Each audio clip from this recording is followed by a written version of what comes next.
ஆட்சியில் இருந்தபோது எடப்பாடி பழனிசாமி என்னென்ன செய்தார் என்பது அத்தனையும் தனக்கு தெரியும் என்ற ஓ பன்னீர்செல்வம் அதையெல்லாம் வெளியில் சொல்ல ஆரம்பித்தால் எடப்பாடி பழனிசாமிக்கு திகார் ஜெயிலில்தான் கதி என எச்சரித்தார்.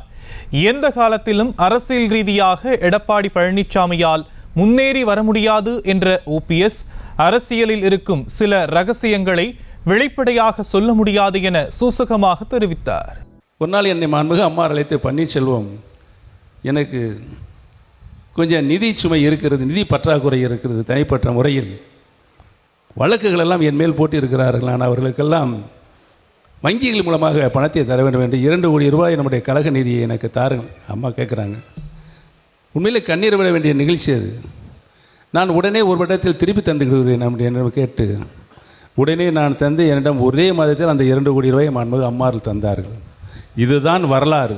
அந்த மாதிரி உயிர் தியாகம் செய்து இந்த இயக்கத்தை காப்பாற்றியவர்கள் இயக்கத்தையும் காப்பாற்ற வேண்டும் என்று தான் நான் எடப்பாடியுடைய அரசுக்கு ஆதரவு தந்த நிலையில்தான் அது 5 ஓட்டு ஜெயிச்சு ஆட்சி காப்பாற்றப்பட்டது, கட்சி காப்பாற்றப்பட்டது.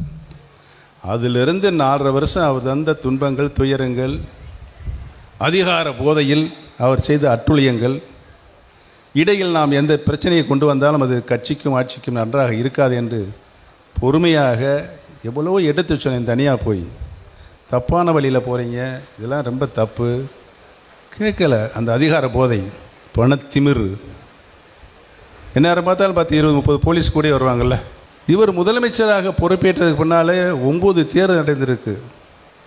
ஊரக உள்ளாட்சி தேர்தலிருந்து, நகராட்சி தேர்தலிருந்து, சமீபத்தில் நடந்த நாடாளுமன்ற தேர்தல், சட்டமன்ற தேர்தல், சமீபத்தில் நடந்த ஈரோடு கிழக்கு தொகுதியுடைய சட்டமன்ற இடைத்தேர்தல். அந்த இடைத்தேர்தலில் தான் நானும் வேட்பாளர் போட்டிருக்கேன், டிடியும் வேட்பாளர் போட்டிருக்கோம். பாரதிய ஜனதா கட்சியினுடைய தமிழ் மாநில தலைவர் திரு அண்ணாமலை அவர்கள் என்னிடம் தொடர்பு கொண்டு, நீங்கள் தனியாக நின்றால் ஓட்டுக்கள் பிரியும், டிடிவி தினகரனும் தனியாக நின்றால் உங்கள் அதிமுக ஓட்டு தான் பிரியும், அதனால் வாபஸ் வாங்கிடுங்க, நம்முடைய நோக்கம் திமுகவை தோற்கடிப்பதுதான் என்று அவர் வேண்டிக் கொண்டதன் காரணமாக நான் வாபஸ் வாங்கிட்டேன். நாடாளுமன்ற தேர்தலில் ஒரே ஒரு தொகுதி ஜெயிச்சு, தேனி சட்டமன்ற தொகுதி, ஒரே ஒரு தொகுதி தான் ஜெயிச்சு. எத்தனை ஓட்டு வித்தியாசத்தில் அண்ணன் வர்றாரு, கொள்கை செயலாளர் தம்பித்துறை, 5,58,000 வாக்கு வித்தியாசத்தில் தோக்குறார். ஒரே தொகுதி வச்சு பாரதிய ஜனதா கட்சியில் நம்ம கூட்டணி இருக்கிறோம். மாண்புமிகு பாரத பிரதமர் அவர்கள் தமிழகத்திற்கு தேர்தலுக்கு முன்பாக 2 முறை வந்தால், தேர்தல் அறிவிக்கப்பட்டது ஒரே முறை வந்தால், அது தேனி தொகுதி.